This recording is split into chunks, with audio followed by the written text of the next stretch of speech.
I'm that frizzy-haired psychotic chick, and I flip out over movies and encourage you to do the same. And don't you think that Toothless looks like an oversized winged black cat? He's so cute.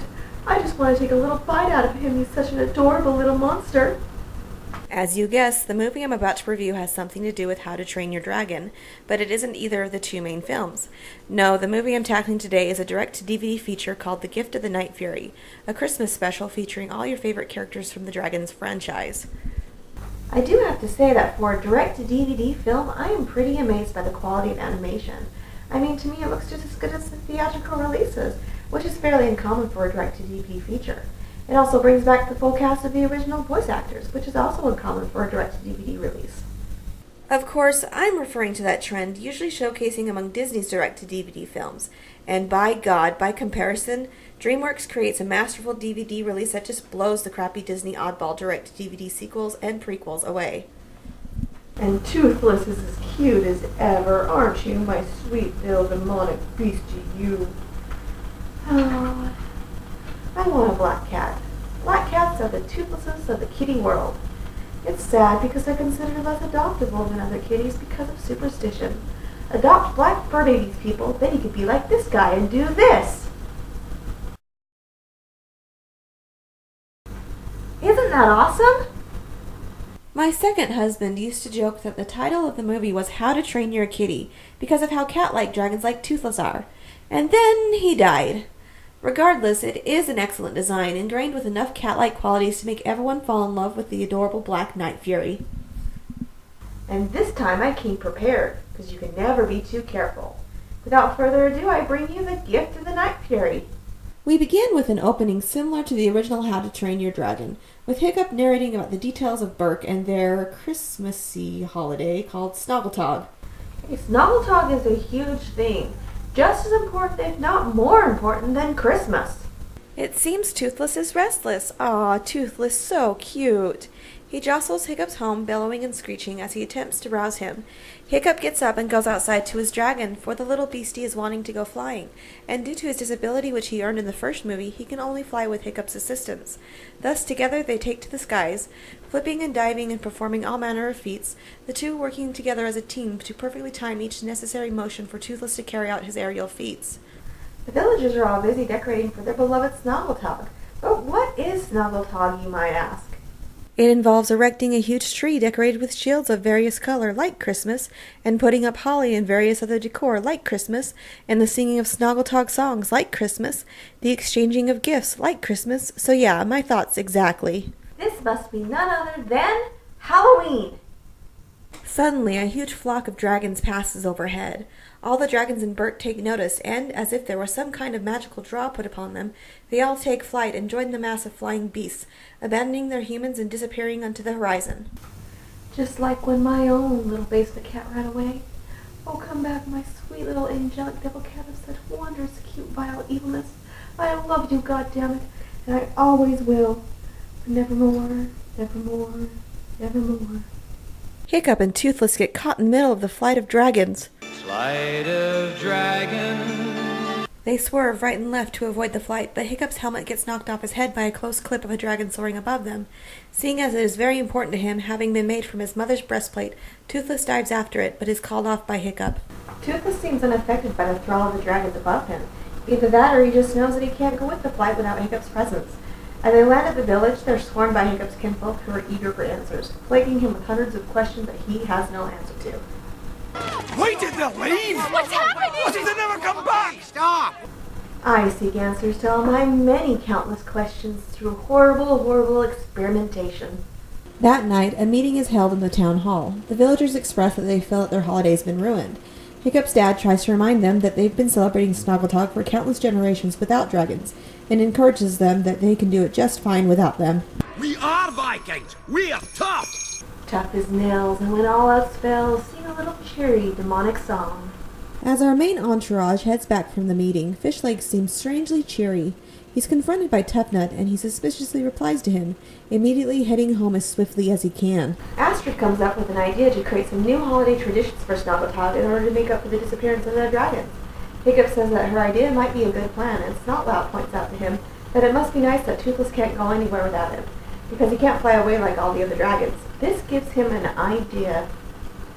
Oh, so many ideas that I want to try, like creating my own little army of kaiju out of tiny little lizard-like creatures, though I haven't figured out yet the right dosage of lethal radiation.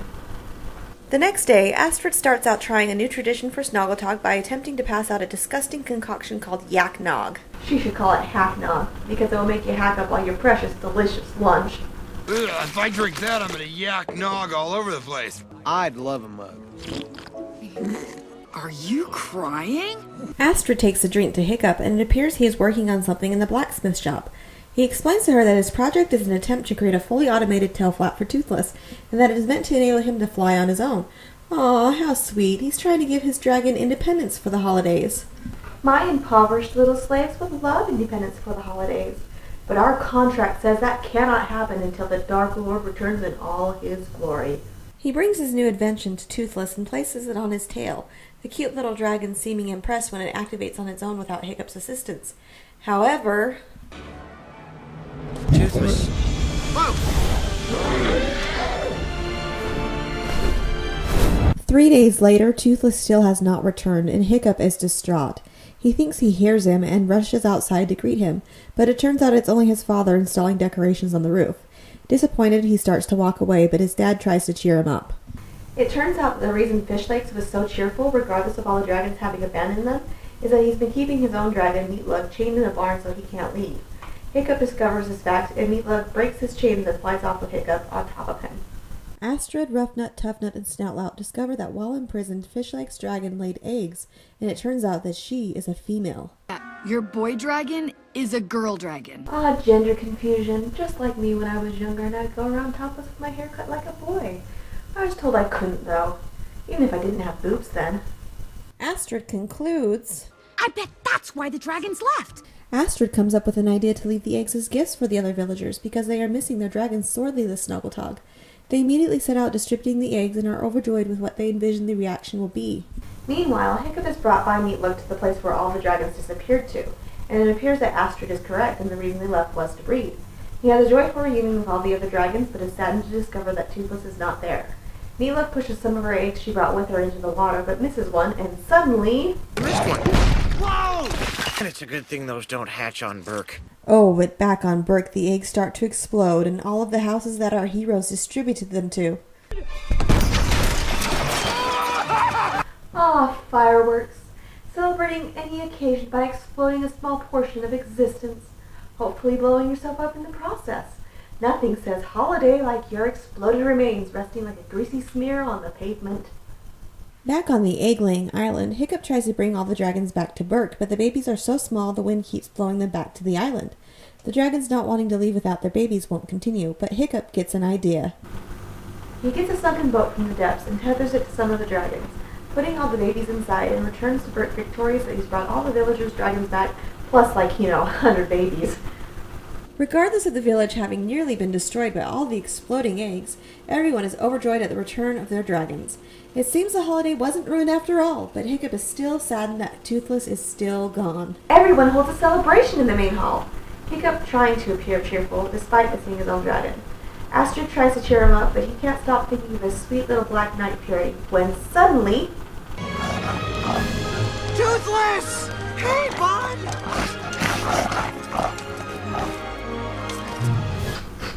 Oh, it's so much joy when your little demon spawn beast from the depths returns home again. It seems Toothless went out to try and locate Hiccup's helmet. Yeah, I'm sure dredging the ocean floor in search of it likely took a long time. He must really love Hiccup to do something like that for him.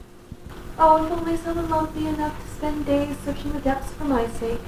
Then perhaps I'd finally have the all-knowing eye of Yasmin Sira.